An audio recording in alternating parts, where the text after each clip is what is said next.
Bismillahirrahmanirrahim. Assalamualaikum warahmatullahi wabarakatuh. Perkenalkan, nama saya Selda Aulia dengan NIM 20223022. Saya dari Prodi Desain Komunikasi Visual Universitas Teknologi Digital. Untuk memenuhi tugas evaluasi tengah semester mata kuliah PAI, saya akan membuat video tentang pemahaman saya terhadap materi PAI tentang Ma'rifatul Insan dari materi pertama sampai materi terakhir. Baik, pembahasan pertama yaitu Ta'rif al-Insan atau pengenalan manusia. Pengertian manusia itu sendiri adalah salah satu makhluk ciptaan Allah Subhanahu wa Ta'ala yang memiliki peranan penting dalam kehidupan di muka bumi. Manusia juga dipandang sebagai makhluk yang paling tinggi derajatnya dibandingkan makhluk Allah Subhanahu wa Ta'ala yang lainnya. Di mana sih manusia itu berasal? Jadi manusia itu berasal dari tanah dan ruh. Nah, ngomong-ngomong tentang manusia itu terdiri dari 3 unsur. Unsur yang pertama itu ada unsur al-qalb atau hati, yang dimana di dalam hati inilah terletak tekad, keputusan, niat, dan rencana yang bersumber dari keyakinan. Disinilah letak takwa itu. Selanjutnya, unsur yang kedua yaitu ada unsur akal. Akal itu termasuk karunia Allah yang terbesar bagi manusia karena dengan akal inilah kemudian manusia akan menjadi makhluk yang paling istimewa. Kemudian unsur yang ketiga atau unsur yang terakhir itu adalah unsur jasad. Sebagai pelaksana apa yang telah ditekadkan oleh hati dan direncanakan oleh akal, kalau gak ada jasad, tekad dan pengetahuan hanya akan menjadi impian dan teori yang kosong. Jadi, untuk apa manusia itu diciptakan? Manusia itu diciptakan untuk ibadah dan menjadi khalifah. Di antara tugas khalifatullah fil ardi ialah menegakkan hak dan keadilan di muka bumi, membersihkan alam ini dari perbuatan najis, syirik, fasik, serta meninggikan kalimat Allah. Allah akan memperhatikan dan mencatat semua perbuatan manusia dalam melaksanakan tugasnya itu, apakah sesuai dengan diperintahkannya atau tidak. Selanjutnya, apa aja sih balasan yang Allah kasih untuk kita? Jadi ada 2 balasan yang akan kita dapatkan dari Allah Subhanahu wa Ta'ala. Yang pertama itu ada balasan baik seperti tercantum dalam Quran surat An-Nahl ayat 97, dan balasan buruk seperti yang tercantum dalam Quran surat Al-Fussilat ayat 28. Selanjutnya, pembahasan yang kedua yaitu hakikat al-insan atau hakikat manusia. Nah, jadi hakikat yang pertama, manusia itu adalah makhluk. Menurut KBBI, makhluk itu adalah sesuatu yang dijadikan, yang diciptakan oleh Tuhan, seperti manusia, binatang, dan tumbuh-tumbuhan. Kalau sadar kita ini sebagai makhluk, maka kita akan tunduk kepada Sang Pencipta. Sedangkan kalau tidak, maka wajar kalau misalkan manusia itu berbuat seenaknya. Kemudian, sifat-sifat makhluk itu terdiri dari yang pertama, di atas fitrah. Manusia diciptakan alal fitrah, maksudnya adalah diciptakan oleh Allah Ta'ala berada dalam kecenderungan kepada kebenaran dan patuh kepadanya. Sebagian ulama mengatakan bahwa arti fitrah adalah Islam. Hal ini dikatakan oleh Abu Hurairah, Ibnu Syihab, dan lain-lain. Pendapat tersebut dianut oleh kebanyakan ahli tafsir. Sifat makhluk yang kedua yaitu lemah. Manusia juga diciptakan oleh Allah Ta'ala dalam keadaan daif atau lemah. Kelemahannya terutama dalam menghadapi godaan hawa nafsunya.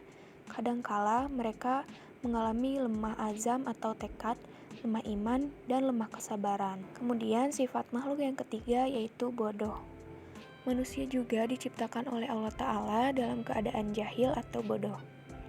Allah Ta'ala mengungkapkan kondisi manusia ini dengan firman-Nya pada Quran Surat Al-Ahzab ayat 72. Sifat makhluk yang keempat yaitu fakir. Manusia juga diciptakan oleh Allah Ta'ala dalam keadaan fakir atau butuh, atau juga bisa disebut berkehendak kepada pemberiannya. Nah, jadi itu dia sifat-sifat makhluk. Selanjutnya, hakikat manusia yang selanjutnya itu adalah dimuliakan. Manusia adalah satu-satunya makhluk Allah yang dimuliakan oleh Allah dari makhluk yang lain. Nah, jadi manusia itu punya 3 kemuliaan. Yang pertama, ditiupkannya ruh. Allah Ta'ala memuliakan anak-anak Adam karena nafuruhi telah ditiupkan ruh ciptaan Allah Ta'ala kepadanya. Kemuliaan yang kedua yaitu diberikan keistimewaan.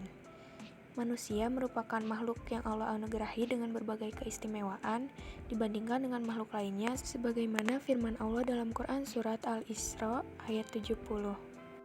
Kemudian kemuliaan yang terakhir yaitu alam semesta ditundukkan bagi manusia.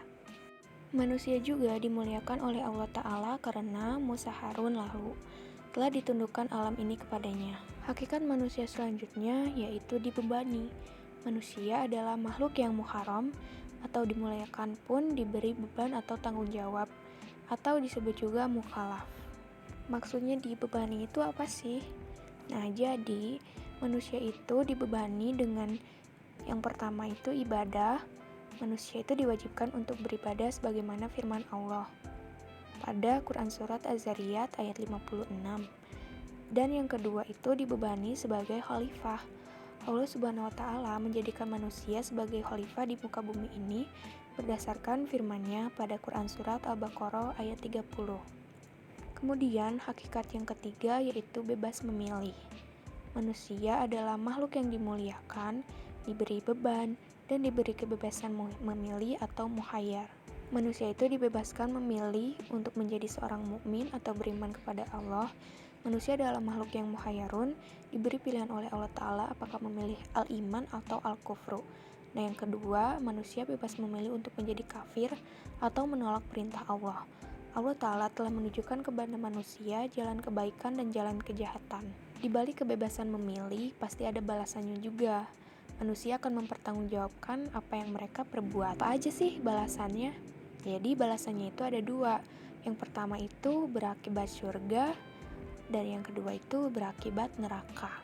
Pembahasan yang terakhir yaitu ada takot al-insan atau potensi manusia. Jadi potensi menurut pandangan Islam itu adalah suatu anugerah yang Allah berikan karena Allah menciptakan manusia dalam bentuk yang sangat sempurna dengan kemampuan. Maka dari itu, Allah membekali manusia dengan segenap potensi yang ada dalam dirinya. Jadi, potensinya itu yang pertama ada potensi pendengaran, yang kedua ada potensi penglihatan, yang ketiga ada potensi hati. Nah, selanjutnya ada tanggung jawab. Tanggung jawab itu kesadaran diri manusia terhadap semua tingkah laku yang disengaja ataupun tidak disengaja. Selanjutnya ada al-amanah atau sikap amanah. Yang pertama itu adalah manusia bukan pemilik yang hakiki. Yang kedua, menggunakannya sesuai dengan kehendak yang mewakilkan. Dan yang ketiga, tidak menentang peraturan. Selanjutnya ada al-khianat atau sikap khianat. Yang pertama itu ada kal-an'am atau bagaikan binatang ternak. Yang kedua ada kal-kalbi atau bagaikan anjing. Yang ketiga ada kal-kirdi atau seperti monyet. Yang keempat ada kal-hasabi atau seperti kayu. Yang kelima ada kal-hijarah atau seperti batu. Yang keenam ada kal-himar atau seperti kedelai. Dan yang ketujuh ada al-ankabut atau seperti laba-laba. Nah, jadi kesimpulan dari seluruh materi ini itu adalah pengenalan dan pemahaman manusia terhadap penciptaan dirinya oleh Allah SWT. Konsep ini membahas tentang potensi manusia sebagai makhluk yang paling sempurna di antara makhluk lainnya. Terdiri dari 3 unsur utama yaitu fisik, ruh, dan akal, serta memiliki tanggung jawab besar dan kebebasan memilih.